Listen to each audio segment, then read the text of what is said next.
삼성의 생산 거점이 인도로 옮겨가면서 베트남의 시름이 깊어지고 있습니다. 인도를 차세대 주력 스마트폰 생산기지로 키우기 위해 막대한 투자를 진행 중인 삼성에게 인도 정부는 크리스마스 선물을 잔뜩 준비했는데요. 특별재정, 인센티브와 함께 각종 세제 혜택까지 안겨준 것입니다. 현지 매체 타임스 오브 인디아에 따르면 인도 북부 우타르 프라데시 정부는 노이다 지역에 대규모 디스플레이 공장 설립을 추진 중인 삼성 디스플레이에 대한 특별 재정 인센티브를 승인했습니다. 약 1,000억 원대 규모의 재정 혜택과 함께 공장 설립에 따른 각종 세금을 면제해주겠다는 게 골자입니다. 우타르 정부는 승인 결정 후 낸 성명에서 삼성이 모바일과 디스플레이 생산기지를 중국에서 인도로 옮기기 위해 7,156억 원을 투자하기로 했다며, 이는 인도에 설립되는 글로벌 기업 삼성의 첫 번째 하이테크 프로젝트라고 지켜세웠습니다. 실제로 삼성은 인도 스마트폰 시장을 잡기 위해 발빠르게 움직이고 있습니다. 지난 2018년엔 인도 노이다 지역에 세계 최대 규모 스마트폰 공장을 세운 데 이어 삼성그룹의 배터리 부문 계열사인 삼성 SDI와 디스플레이 제품을 만드는 삼성 디스플레이도 지난해 현지에 인도 법인을 세웠습니다. 삼성 디스플레이는 스마트폰 공장 인근에 대규모 디스플레이 공장을 짓는 중인데, 매체에 따르면 내년 중 본격 가동에 들어갈 것으로 점쳐지고 있습니다. 내년에 삼성 SDI까지 현지 진출을 마무리하면 삼성은 스마트폰에 필요한 부품을 모두 현지에서 조달받을 수 있게 되면서 인도가 스마트폰 거점 생산기지가 될 가능성이 높다는 관측이 나오고 있습니다. 삼성 SDI도 지난해 7월 인도 법인을 설립했는데요. 배터리 공장 투자가 이뤄질 경우 인도 정부의 전폭적인 지원이 예상되고 있습니다. 이 같은 인도의 환대는 이례적인 것입니다. 외국 기업이 공장을 짓는다고 1,000억 원대 규모 재정 지원과 각종 세금 면제 혜택 등을 준다는 것은 전 세계 어디에서도 찾아보기 힘든 혜택입니다. 이는 인도와 삼성의 이해관계가 정확히 맞아 떨어졌다는 것을 의미하는데요. 인도의 나렌드라 모디 총리는 인도를 글로벌 제조 허브로 육성하고자 하고 있습니다. 메이크 인 인디아 프로그램을 통해 정부는 2022년까지 이 분야에서 1억 개 신규 일자리를 창출하는 것을 목표로 하고 있는 시점인데요. 말이 쉽지 이게 쉬운 일이 아닙니다. 인도는 이미 10년 전부터 통신 부문의 거대 성장에도 통신 장비 제조를 촉진할 제조 기반 구축에 실패했으며 네트워크 장비의 대부분을 수입에 의존하는 실정이었습니다. 1991년 507만 명으로 시작된 인도의 통신 산업은 통신 네트워크 확장에 필요한 장비를 대부분 유럽이나 중국으로부터 수입했고, 인도 통신 장비 제조 부문에 대한 지원은 정부의 통신 분야에 대한 규제와 함께 주요 역할 중 하나로 인식돼야 한다는 목소리가 높아졌습니다. 모디 총리는 야, 이게 쉬운 일이 아니구나, 제대로 잘하는 업체가 들어오지 않는 이상 어렵겠다고 생각하던 중 중국과의 국경 분쟁이 일어났고, 마침 삼성에서도 중국 공장을 없애고 차세대 생산 거점을 찾던 중 인도와의 합의가 이뤄진 상황입니다. 인도의 글로벌 기업의 주요 진출 목표는 커지는 거대 내수 시장이었으나 이미 아이폰, 삼성 등 수많은 글로벌 제품의 생산기지로 급변하고 있으며 그 규모는 2025년 미화 1조 달러까지 전망되고 있습니다. 조세 제도 정비, 13억 2천만 명의 인구, 2조 5천억 달러의 GDP가 만들어내는 거대한 내수 시장과 더불어 글로벌 제조허브로서의 두 가지 토끼를 한꺼번에 잡을 수 있는 전략적 요충지로 중국, 베트남을 잇는 한국 기업의 글로벌 생산기지로 성장 가능할 것이며, 인도 정부의 인력 육성, 비즈니스 환경 조성, 조세 제도 정비를 통한 비용 축소, 물류 인프라 확충에 대한 노력은 과거 2000년, 2010년 전후 본머를 잃었던 인도 진출 시기와는 전혀 다른 느낌으로 다가오고 있습니다. 인도 시장을 향한 삼성의 거침없는 발걸음은 이미 시작되었습니다. 카운터포인트 리서치에 따르면 삼성전자는 2020년 3분기 인도 스마트폰 시장에서 점유율 24%를 차지해 1위에 올랐습니다. 중국 샤오미를 제치고 2년 만에 선두를 탈환한 것입니다. 그간 인도 시장에서 저가 공세를 앞세운 중국 스마트폰 업체와 초접전을 벌인 삼성전자로선 인도 정부의 전폭적인 지지가 상당히 유리한 고지를 점할 수 있게 됐다는 분석이 나오고 있습니다. 인도와 삼성이 크리스마스 파티를 벌이고 있는 동안 한쪽에서 시무룩하게 삐진 채로 눈을 흘기고 있는 국가가 있습니다. 바로 베트남입니다. 이로써 삼성전자로 덕을 보려던 베트남의 희망은 산산조각났습니다. 베트남은 응호엔 수원폭 총리까지 나서 이재용 삼성전자 부회장에게 사업 협력과 투자를 당부했지만 삼성이 전력도 부족해 정전대기 일수인 베트남에 반도체 공장을 건설할 하등의 이유가 없습니다. 게다가 삼성과 LG 등의 한국 기업들은 코로나 사태 초기 베트남 공장 셧다운 위기까지 경험하면서 생산 현장의 차질을 막기 위해 고군분투한 바 있습니다. 당시 한국 정부까지 나서서 한국인 입국 금지를 선언한 베트남 정부의 기업인 예외 허용을 설득했고 외국계 협력사 직원의 비자 체류 기간까지 챙겨야 했습니다. 전세기를 수소문해 임직원 수백 명을 한 번에 해외 공장으로 실어 나르는 007 작전까지 벌였습니다.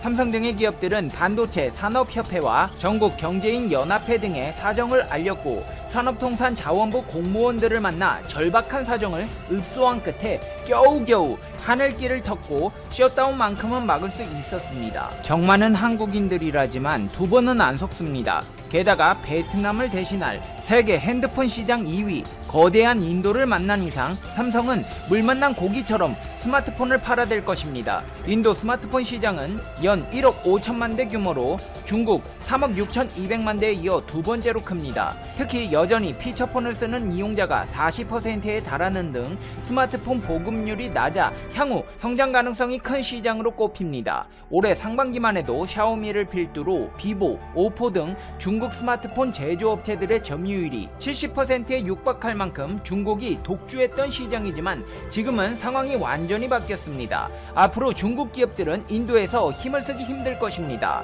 현재 인도와 중국 두 나라는 거의 전쟁을 연상하게 하는 대치 상황인데요.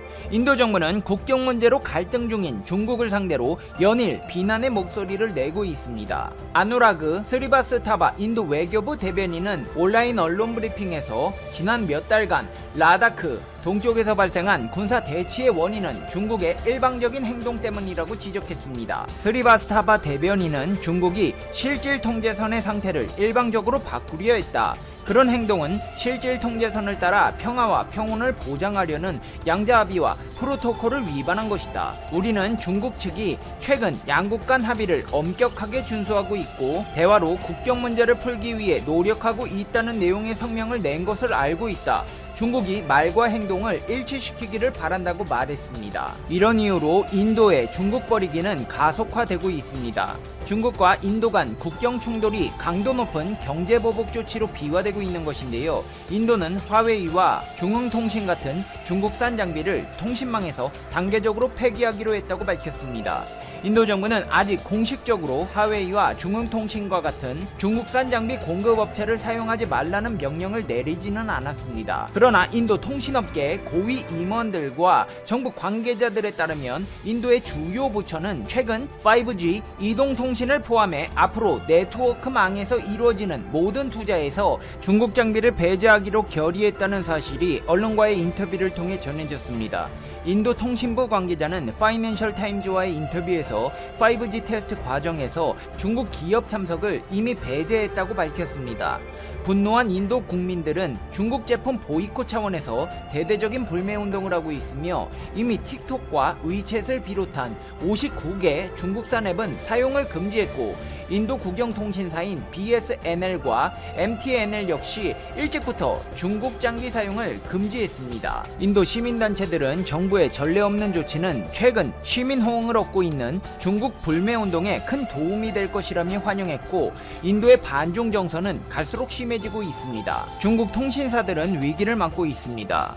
미국의 수출 규제에 이어 인도까지 들고 일어나니 거대 시장 두 곳을 잃은 것과 다름없는 상황인데요. 결국 중국 화웨이는 자사의 중저가 스마트폰 브랜드 아너를 매각하기까지 했습니다. 인도에서 중국 스마트폰이 나가리 되고 나니 남은 곳은 삼성과 애플인데요. 문제는 애플도 인도에서 분위기가 썩 좋지 않다는 것입니다. 인도 나라시푸라에 있는 애플의 아이폰 제조 공장에서는 대규모 노동자들이 격하게 항의하는 사태가 벌어졌습니다. 노동자들의 항의의 원인은 임금 체불 문제인 것으로 알려졌는데요. 대학을 졸업한 엔지니어에게는 31만 원이 지불될 예정이었지만 지불된 것은 23만 6천 원 뿐이었고 이후 3개월간은 17만 7천 원밖에 지급되지 않은 것으로 알려졌습니다. 비엔지니어 직원은 11만 8천 원밖에 받지 못했고 7,300원의 임금만 받은 노동자도 많았습니다. 아이폰의 현지 가격은 약 100만 원대로 인도의 일부 부유층만이 소유할 뿐이어서 점유율이 극히 낮은 상황입니다. 아이폰 최신 기종 한 대를 구입하려면 공장 노동자의 3개월 이상의 임금입니다. 하지만 인도는 애플에게도 매력적인 시장임에 틀림없고 2020년 9월 인도의 아이폰 온라인 스토어를 개설하는 등 인도 시장에 주력하려고 하던 차에 이런 일이 벌어져 애플로서는 당혹스럽지 않을 수 없는 상황입니다. 이제 페페TV의 결론입니다. Conclusion. 페페TV. 인도 시장에서 중국 스마트폰 브랜드에 이어 애플까지 미운털이 박혀버렸네요. 하늘이 준 기회입니다. 삼성전자가 인도 현지 스마트폰 시장을 점령하고 대한민국의 위상을 높여주면서 다른 기업들까지 진출해 인도 진출로 글로벌 경제 위기를 극복했으면 하는 바람입니다. 페페TV 시청자 여러분은 어떻게 생각하세요? 페페TV는 여러분의 생각이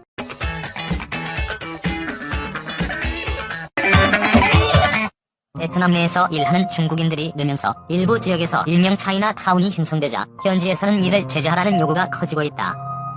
지역의 상권을 비롯해 마약, 도박장 운영 등 부정적인 피해 사례가 늘면서다. 13일 베트남 현지 매체 라오동에 따르면 인민국 이사회는 국회 8차 회의에서 남부지역 빈정성에서 발생한 중국인들에 대한 우려의 목소리를 보고하고 엄격한 통제가 필요하다고 제안했다고 밝혔다. 빈정성과 같은 호치민 근교 일부 지역은 산업단지가 집중돼 있다 보니 외국인 특히 중국인 근로자들이 집단 거주하고 있다. 중국인들은 한 마을 단위로 모여 살고 있으며 지역 상권도 이들을 대상으로 발전하고 있다. 그러다 보니 일부 지역들은 중국인들이 대규모로 모여 사는 차이나타운이 형성되고 있다. 지역 주민들은 차이나타운에서부터 많은 문제가 발생하고 있다며 안전과 질서를 보장하기 위해 지역 공안들이 적절한 조치를 취해주기를 원하고 있다.